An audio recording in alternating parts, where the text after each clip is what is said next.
This episode of Techno Buffalo is brought to you by Netflix. Go to netflix.com/buffalo for your free trial membership today.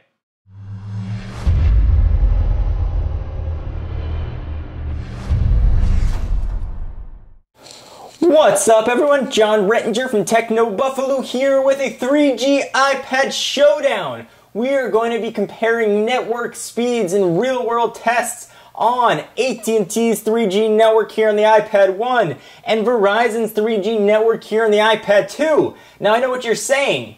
John, that's not a fair test. iPad 1 versus iPad 2, not going to be accurate. Well, I'm going to show you that the specs between the iPad 1 and the iPad 2, the difference in the processor and the RAM, aren't going to affect the download and upload speeds of the network, which is all that we are testing right here. So let's go ahead and dig in, and to show you that the tests are going to be run fairly and the difference in specs isn't going to affect these results at least, let me go ahead and show you what we're working with. So we got everything closed on each with the exception of settings, and I'll show you why in just a minute.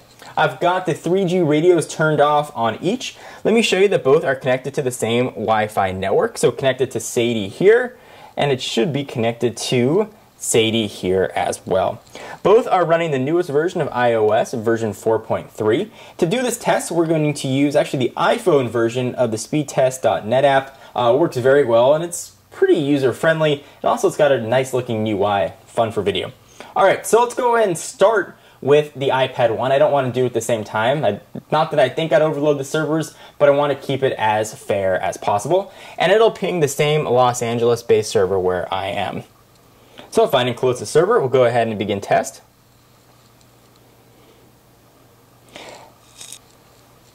So the speeds that I get on this network tend to vary on the time of day.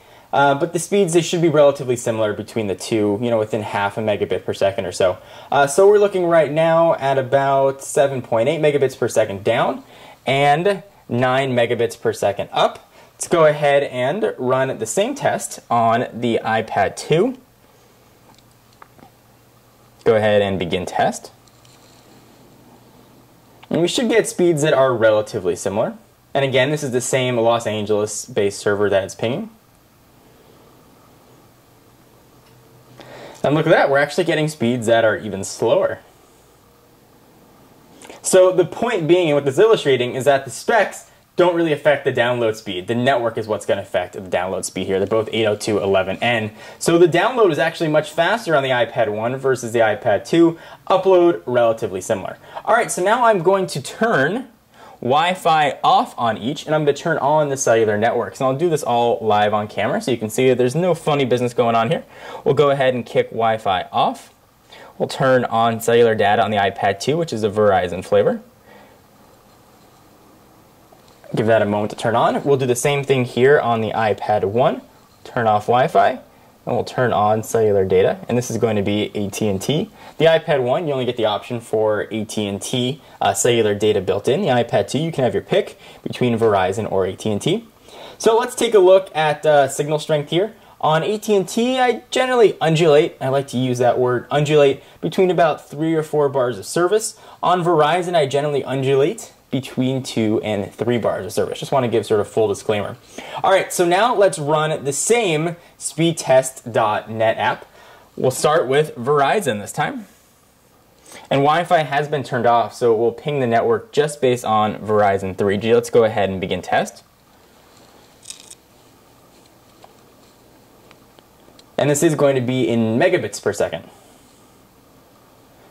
So we are looking right now at a little bit below 1, and certainly speeds are going to vary depending on where your location is, how many people are on the network at the time. There's a ton of mitigating circumstances that can determine your speed, but this will be at least a decent sense of what your speed might be wherever you are located.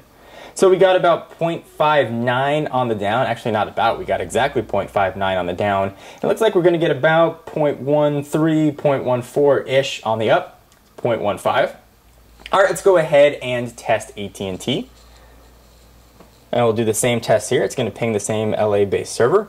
And I will say that I've run this test even when the Verizon had 4 or 5 bars of service, and the speeds were relatively similar. Let's go ahead and begin the test right there.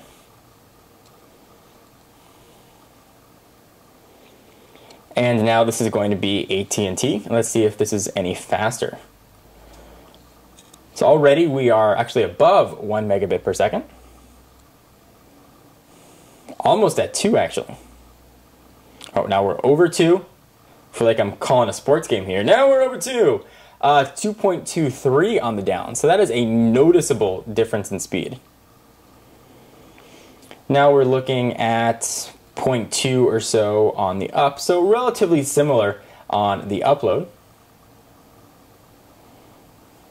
So 2.23 and 0.21 on the down. So there's already a huge difference being seen between the speed between AT&T and Verizon. And if you were going to comment on the specs, this is still the iPad 1 versus the iPad 2. So the next thing you're going to say is probably about the signal strength. But there's not much I can do as far as towers and receptions, unfortunately. I'm generally in about 2 to 3 bars of Verizon service, and generally close to the same in AT&T. Let's go ahead and try this one more time and see if the speeds were accurate. Maybe it was just a one-time shot and the speeds were different. We'll go ahead and try Verizon one last time.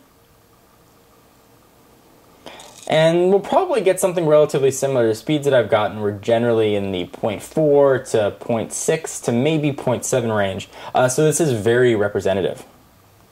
So it looks like we're going to get almost exactly the same results here with 0.48.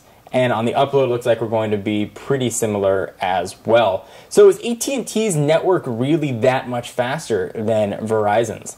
Well, that's going to vary again depending on where you are. We'll do some tests now on websites. Let's actually go ahead and run this one more time on AT&T and see if we really do have that big a difference. Alright, so we are going to get this loaded. Now it appears to be a little bit slower, but still noticeably faster than Verizon. We're at 1.5, whereas we were over 2 before. So still, there's a noticeable difference in speed, ranging from anywhere from 4 times faster to 3 or 2, depending. But you're definitely looking at least double the speed.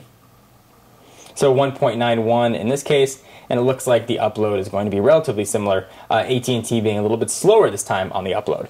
Alright, so let's go ahead and move on over to real-world browsing tests. And this is where the specs of the device might come into play. So we're going to go ahead and load up TechnoBuffalo here on each, and we'll do a refresh test. And I will refresh the cache in the next test. The cache has not been refreshed on either of these. Cookies haven't been cleared, none of that. But let's just see if there's any sort of difference. Now you would expect the iPad 2 to be faster because it can pull in and analyze the information a little bit quicker than the iPad 1. This isn't a test of just the sheer download speed and upload speed like it was in the speed test app. This is actually illustrating content, so the specs are going to come into play just a little bit more. Alright, so now let's go ahead and do a refresh, and this is with the cache uncleared, and see if we have any sort of speed difference. So we'll go ahead and get that ready to go right there, and we'll get this ready to go on the iPad 1. We'll hit go at the same time. Go, and let go, and see if we have any sort of difference. Then we'll run the test one more time. So despite the much slower network speed, we are seeing content load first and quicker on the iPad 2. Looks like the iPad 1's making a pretty decent comeback. They almost look neck and neck right now. Both are showing content in about the same place, and they finished at almost exactly the same time, which is very interesting and really goes to show the speed improvements from a hardware standpoint of the iPad 2, despite the much faster network speed found in the iPad 1 and AT&T's network in this case. So let's go ahead and clear the cache and see if that makes any sort of difference. And again, I'm going to do all this live on camera, so there isn't any funny, tricky work going on here. Let's go ahead and jump down to Mail, or Safari rather. Go ahead and clear cache. I'll go ahead and clear cookies for good measure, and I'll do the same thing on the iPad 1. Jump into settings, go down to Safari, we'll clear cookies, and we'll clear cache as well. Alright, and this will be the last test. Let's go ahead and give these suckers a whirl. If I go ahead and open up Safari, it should start loading the pages at exactly the same time. Alright, so we'll do the same thing here and the same thing here. Let's go ahead and hit go go, and let go, and see if there's any sort of difference now with the cache cleared. They look to be, again, almost exactly the same. They almost look like mirror images showing content. Both are showing the same content now. The iPad 2 actually looks to be way far ahead. iPad 1 is making its late game comeback, as it did last time. Content is shown and visible on both, and is done on the iPad 2 and still loading on the iPad 1. It's still loading and just finished. So this is really going to go to show you that despite the network speed that you might get, the specs on the iPad 2, when it comes to real-world usage, so actually using the tablet, browsing internet, and using internet-intensive applications, it is going to make a difference from a spec standpoint. The speed test that we ran was just from a network standpoint, which is a little bit different.